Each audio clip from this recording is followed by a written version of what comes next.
Car ಮತ್ತು bike ನಡುವೆ ಡಿಕ್ಕಿಯಾಗಿ ಡಿಕ್ಕಿಯ ರಭಸಕ್ಕೆ ಬೈಕ್ ಸವಾರನ ಕಾಲು ಮುರಿದು ತುಂಡಾಗಿರುವ ಘಟನೆ ಚಿಂತಾಮಣಿ ಕೈವಾರ ರಸ್ತೆ ಮಾರ್ಗ ಮಧ್ಯದ ನಾಯಂದಹಳ್ಳಿ ಗೇಟ್ನಲ್ಲಿ ಶುಕ್ರವಾರ ಬೆಳಗ್ಗೆ 9:30 ಸಮಯದಲ್ಲಿ ನಡೆದಿದೆ. ಕಾರು ಮತ್ತು ಬೈಕ್ ನಡುವೆ ನಡೆದ ಅಪಘಾತದಲ್ಲಿ ಕಾಲು ಕಳೆದುಕೊಂಡಿರುವ ಯುವಕ ಆಂಧ್ರ ಪ್ರದೇಶದ ಮಲಕಲ್ಚೆರುವು ಗ್ರಾಮದ 32 ವರ್ಷದ ಮಹೇಶ್ ರವರಾಗಿದ್ದಾರೆ.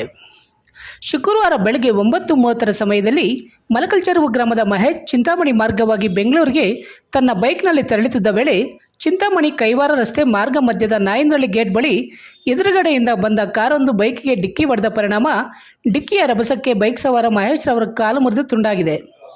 ಹೆಚ್ಚಿನ ಚಿಕಿತ್ಸೆಗಾಗಿ ಮಹೇಶ್ ರವರನ್ನು ಬೆಂಗಳೂರಿನ ಆಸ್ಪತ್ರೆಗೆ ರವಾನಿಸಲಾಗಿದೆ.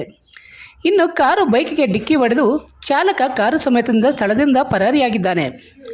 ಘಟನಾ ವಿಷಯ ತಿಳಿದ ಕೂಡಲೇ ಸ್ಥಳಕ್ಕೆ ಚಿಂತಾಮಣಿ ಗ್ರಾಮಾಂತರ ಠಾಣೆಯ ಪೊಲೀಸರು ಭೇಟಿ ನೀಡಿ ಸ್ಥಳ ಪರಿಶೀಲನೆ ನಡೆಸಿ ಮುಂದಿನ ಕ್ರಮ ಕೈಗೊಂಡಿದ್ದಾರೆ.